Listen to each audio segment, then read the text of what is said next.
એટલે આ બધાને એક નાનકડી પ્રેમભરી સૂચના છે કે પીએસઆઈનું પેપર જે તમારું છે એમાં 3 કલાકમાંથી 1 કલાક છે એ તમારે પાર્ટ બીને આપવાનું છે, 1 કલાક છે રિઝનિંગને આપવાનું છે, 1 કલાક ગણિતને આપવાનું છે. પછી કદાચ કોઈનું ગણિત રિઝનિંગ સારું હોય અને એવું લાગે કે 1 કલાક 1.5 કલાકમાં પતી જાય તો બાકી પછી તમે સમય મેનેજ કરી લેજો, પણ એ પેપરની પ્રેક્ટિસ કરવાથી તે થઈ જશે.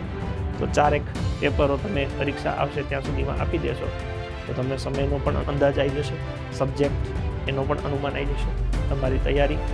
બીજું કે તમે પેપર આપો અને એના માર્ક્સ સારા આવે કે ખરાબ આવે એની અસર તમારી તૈયારી ઉપર ન આવી જોઈએ. કેમ કે તમે જે પેપર આપો છો એ પરીક્ષાનો ઓફિશિયલ નથી, એ તો એક મોક ટેસ્ટ છે. એમાંથી એવું બને કે સિંગલ ક્વેશ્ચન પેપરમાં ના હોય. અત્યારે તમે મોક ટેસ્ટ આપો ને તમારા માર્ક્સ ન આવે, તમને એમ થાય કે હવે મને કાંઈ આવડું નહીં, પરીક્ષામાં તમે પાસ થઈ જાઓ. એટલે ખાલી ને ખાલી તમે અભ્યાસ કરો છો તો એ સમયની પ્રેક્ટિસ માટે કે કન્ટેન્ટ માટેની પ્રેક્ટિસ નથી. કન્ટેન્ટ એના કરતાં ટફ પણ હોઈ શકે, સહેલું પણ હોઈ શકે. મારી દ્રષ્ટિએ પીએસઆઈનું પેપર છે એ સરળ હશે, કેમ કે 3 કલાકનો સમય છે અને ગણિત રિઝનિંગના 100 પ્રશ્ન છે અને 100 બીજા 200 પ્રશ્ન છે. એટલે પેપર ટફ અઘરું નહીં હોય, પેપર સરળ હશે. લાસ્ટ ટાઈમ તમે જોયું હશે તો પીએસઆઈનું પેપર છે એ સહેલું અને સરળ હતું.